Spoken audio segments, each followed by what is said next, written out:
In this video, I'd like to talk about money, personal finances, which I submit is an essential life preparedness skill. In my previous videos, I've addressed disaster preparedness, emergency preparedness, and I will continue to make videos in that area as I have knowledge to share with the public on that. But I'd also like, with the beginning of this video, to start a series about life preparedness.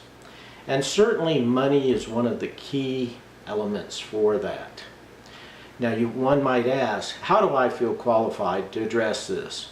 Well, I've lived a good part of my life and I've experienced many things and learned a lot of things. I also am academically qualified to address this subject. I have a bachelor's in finance from a major university. I have a master's of business administration with a concentration in accounting, once again from a major university. And for decades, I had an active certified public accounting license. Now let me make it clear, I am a retired CPA. The purposes of this video is for general education only. You should always seek out a properly qualified and licensed financial advisor and legal advice from an appropriate professional. This is my experiences, general education only. Now the first thing I submit you should ask yourself and to understand is your emotional money personality. When I say the word money, what are the first three major thoughts that come into your head? Now, when I ask that to myself, I think freedom, security, and a means to exchange for things that I need or want. But giving similar information and in-person presentations on personal finance, I've heard all of those. I've heard that it's filthy lucre, that it's dirty, that it's chaotic, they don't have enough, they don't understand it, they want more. There's a whole plethora of what people will state when you say money. But take the top three and that will give you a little inkling to what your money personality is. Now also, you can sort of put it on a spectrum. It's not totally that simple, but it's a good representation. And at one end we have savers, and at the other end we have spenders. Now what is a saver? It's literally people who will say things like, I enjoy saving money. Or my paternal grandmother, I once said to her, my dad says you should always save 10 cents on the dollar. And she says, no, your dad is wrong. You should save 90 cents on a dollar if you can. Your dad lived through the Great American Depression in the 1930s as a child, but I experienced as a parent who struggled to put food on the table for my family. And she would literally say, there is nothing that gives me more joy than seeing a large savings account. And it's far more enjoyable than anything I could possibly buy. These are all hallmarks of a classical saver. Now, in fairness to my paternal grandmother, I will say that she was certainly not to the extreme. She lived on a beautiful small orange grove. She had a modest house. Every 3 or 4 years she would buy a new car. She did do some traveling. So I submit there's nothing wrong with that part of the spectrum. Now on the other extreme is spenders. I suspect virtually everybody knows of more than one really true spender. I mean, as soon as they get a dollar, it's gone. And I'm not saying there's any intrinsic, badness on that. I think that in certain cases you can go to the extreme. Somebody who's a shopaholic, which my understanding of that, and by no means am I an expert, sometimes they just enjoy the transaction of buying something. What they're actually buying doesn't bring them that much joy.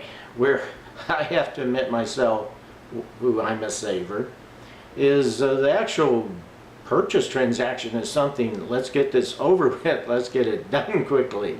Let's keep the lines short or non-existent at the cash register when I come up. And when I order something online, please let it flow through without any software issues. But many shopaholics get actual pleasure from the transaction. Now, also some of them it's more like a hoarder. They just want the stuff, and they get enjoyment from looking at the stuff, the merchandise. And there's many other reasons people perceive the need to spend. They see it as they're living larger than life, it's prestigious, they're controlling people, and they're just having fun. Nothing wrong with that. So from a spectrum of a spender to a saver. Now, I would submit from observation that usually a saver has the money management issues well in control. I submit there's nothing wrong with being a spender, but you'll need more safeguards in place to ensure that it doesn't get out of hand. Now let me move to another topic that will help you understand money. It's what I call the consumption life cycle. And that is, most of us, unless we're a foundation baby, in other words, we're born into wealth, which I've known some people there, and some of them are just the most wonderful people in the world. And others, you wonder if all that money has really helped them. But the traditional consumption life cycle is you get out of high school, you're 18, and probably till your early 30s, you're acquiring things. That's the first major stage. First you need some transportation, then maybe some nicer clothes, you eat a little bit better, you have a nicer apartment, maybe take some vacations, you acquire a spouse, then there's some children, and then you need furniture, then you need a washer and dryer, and then you need a house that you own. You don't need it, but most people are going to follow that route. So usually those years are very challenging to be a saver. And then many people, once you get through that acquisition phase, you're in your 30s and your 40s, you're mature in your career, and you're making more, and now hopefully you can start saving money. And then finally, the final stage certainly in your 60s and above, is if you are fortunate enough to retire. Hopefully your nest egg and income is such that you're still saving a little bit, but many people will not be able to do that. As a matter of fact, I think the studies show approximately about 40% of the people do not have any significant savings. So they have to continue to work. Also, there's a group of people that, while their income is decreased, they have from salaries and wages, they have significant worth financially, and they'll live off of the income from that, or at least let it subsidize their Social Security and any other retirement payments that they may receive. So understand where you are in the consumption life cycle. Now, this isn't to say it gives you a ready excuse for not saving, but it helps you understand it in context. Another important topic is to ask, who is going to manage the money in your marriage? Now, this has changed over time, and having once again my experience from doing a number of seminars on personal finances, one could be quite surprised that while it is traditionally thought that the man, as the main breadwinner, also manages the money, this is no longer true. Often now it's sort of a joint effort of both spouses, and I know some cases where straight up the woman manages all the money. I know one case where a business executive who made well over six-digit figures was simply, I mean, he was given an allowance in cash each week for his personal spending. Now, he did have credit cards for business expenses and so on, but his wife managed all the money, and she was the homemaker. So this varies from family to family now, and the important thing is to have a clear understanding between the spouses. Now, I also submit that both spouses should be part of any major decisions, and they should be kept informed on all the major financial decisions. In conclusion on this kind of overview of money is to ask yourself, what is the purpose of money? Well, of course, it's to put, have a roof over your head and some transportation in our society and food and some clothes. But I submit money should be used as a means of achieving eternal happiness, that it's a stewardship, much like the sun. The sun on your skin, a little bit of it's very beneficial. Too much of it, too much focus on it, and you have a sunburn. Now, let's look at another major topic, that of earning money. Now, most of us are not foundation babies, and we have to go out and earn money through wages or through a salary. Now, in planning for this, and I know this may sound harsh, but I share with you an experience, first of all, from my own. My first job was I made 50 cents an hour at the Black Hills restaurant as a dishwasher. Now, nowadays with the labor regulations for children, I'm not even sure that would be allowed, but that was my first job, 50 cents an hour washing dishes, 12 years old. And as a teenager, I shoveled snow out of driveways in South Dakota. I mowed yards. I was a bag boy. In college, I had a number of different jobs. So I wasn't, even though I later became a chief information officer at 3 New York Stock Exchange listed companies, I was not born into a corner office. But it was even more clarity with my father. As a teenager in the 1930s and 40s, there was a period that he worked as a lumber yard and at a lumber mill. And he said it was just extremely hard, back-breaking work and not for a whole lot of money. Now, in a good part of the 1943 and 44, when he was a senior in high school, as soon as school was over, he got on a motorcycle and rode for an hour down to a shipyard and worked as a welder on Liberty ships for the World War II effort. And in that job, he said there was a lot of mental part of that, but he says mainly it was an eye-hand coordination, and he made good money at that, and he really enjoyed the work. Now, in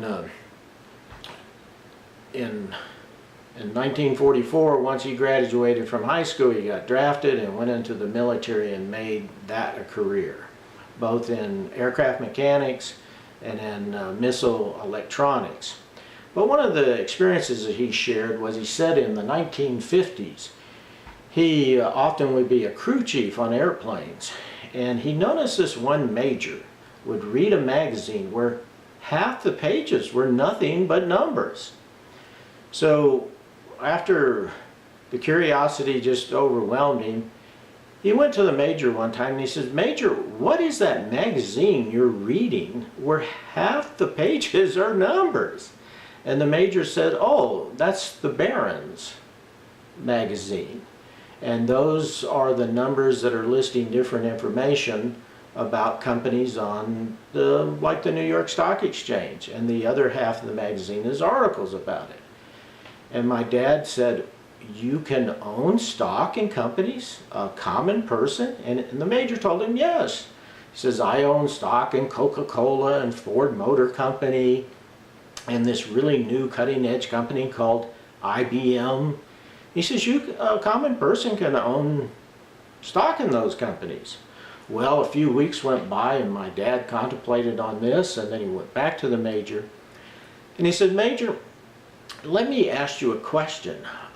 What do you do with those magazines when you're finished with them?" And the major says, "Oh, I have a large stack of them that I'm done with now. I was about to throw them away. Would you like to have them? I'd be more than glad to give them to you." And my dad was receptive to that. He read them. And upon his mastering that material and some discussions with the major, he took his life savings and went down and invested in the stock market. And he found out that was very lucrative starting in the 1950s. So it was more of a mental thing. So I know this is brutally blunt, but here was my dad's philosophy on having a work and career strategy. He would say you can make an excellent living with your head. You can make a good living with your hands, a poor living with your back, and you can't make a living sitting on your behind. So I share with you that to think about that, to contemplate, especially if you're young, what career field should you go in? Now, I will readily admit, I had 4 different careers. And in those 4 different careers, I always excelled at them because I loved the work. So I can't imagine just going into a career field because it makes lots of money and you hate every day that you get to work. Hopefully you can have a combination of you love your work and it pays to do good. The next topic I'd like to talk about is savings. Now there are some definite rules here. Now some people might say, wait a minute, you talked about earning money and now we're going to save money? We're not going to spend money? Well, we're not there quite yet. We need to save some money for several purposes. The major one is for an emergency fund. Now here's a rule of thumb that I've read and I've seen in my own business dealings, and that is that for every $10,000 of income you have from your salaries and wages, it will take approximately 1 month to find a job. So if you make $100,000, that means you should have savings of $100,000 because it might take you 10 months to find a job. And if you don't want to bring back your standard of living, which I submit you should, so it could be less than, a monthly amount of money coming in. But for every $10,000 you earn annually, you should have 1 month's savings. At the bare minimum, you should have income of at least 6 months for your average expenses. Also, you want savings because you want to get in a position where you can make money while you sleep. There's only so far you can take, through wages and salaries, having income and having enough hours. As you get older, you'll find you'll have health problems, you want to slow down, you want to enjoy life more. So you want to get in a place where you can make money while you sleep. And we're going to talk about that when I get to the topic of investing. Now, part of savings, certainly home ownership can play a key aspect of that. But once again, a few rules there. One is, don't spend more than 25% of your net income, in other words, income after taxes, on a mortgage or rent. So no more than 25% on a mortgage or rent, and no more than 8% for utilities and maintenance of that rental property or that home. Now, let's talk about spending. First of all, let me talk about a trap that affects many young people, is they do not understand delayed gratification, that they need to postpone certain purchases, and also they have what their standard is of what their parents are living like, their homes, their cars, their vacations, when their parents have had 20, 30, 40 years to accumulate to have that lifestyle, but rather they attempt to replicate it right out of school or right out of vocational training. And in a few cases where the child has remarkably very sellable skills, it can be done, but not with most people. So they shouldn't start it with the perception they're going to live like their parents in their early 20s or even early 30s. Also, you need to have an understanding of wants and needs. There are certain needs that people do need to meet. You need an appropriate place to live at. And where you live at sets the whole atmosphere around you of is it enjoyable, is it beautiful, is it a place that you enjoy being at. You need healthy and nutritious food. You need appropriate clothing. Depending on where you live, you need appropriate transportation. So these are key things. Now also, many wants are not needs and can be postponed. Another key item is you've got to pay your taxes.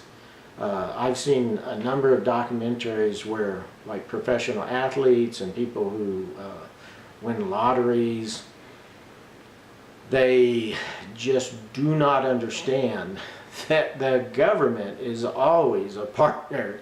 If you're having some income, they're going to reach out, both the federal and state government, and take part of that money. And it can be quite significant. And you've got to pay them. You can't postpone them or pretend that they're not going to finally come and find you and take you out of a hole. Another key topic is debt, owing money. Now, one important rule of thumb is you've got to earn before you spend. But some of the key pearls of wisdom I would share with you is pay off your credit debt cards each month. Now, what's appropriate for debt? Well, I personally think because of the magnitude of the purchase, most people are going to have to take debt for house, an automobile, and some for education. I tried to avoid all other debt. Well, I mean, I use credit cards, but that's more of convenience and a safeguarding that you don't have a bunch of cash on you that could get lost or you get robbed or something, but pay those off each month. Now, on the notion of student debt, some people have acquired unbelievable debts for the education certificates that and diplomas they've received. Here's a good rule of thumb. Your student debt should be no more than the first year's salary. So I'm familiar with like a rural school teacher would be in the high 30s or low 40,000 a year. So if you're going to be a school teacher in a rural setting, you shouldn't have more than $40,000 worth of debt, give or take. If you're going to be a nurse practitioner, they can start at $75,000, $80,000 first year out of nurse practitioner school. You really shouldn't acquire any debt more than that. Now, if you do acquire debt more than that, realize what you are doing, you're buying a luxury good, that it's really not a good return on your investment. Another key aspect of debt management is in retirement. Try to run zero debt if possible. Have your house paid off, have your cars paid off, have no consumer debt. And this will get you off the inflation treadmill because you don't owe any money.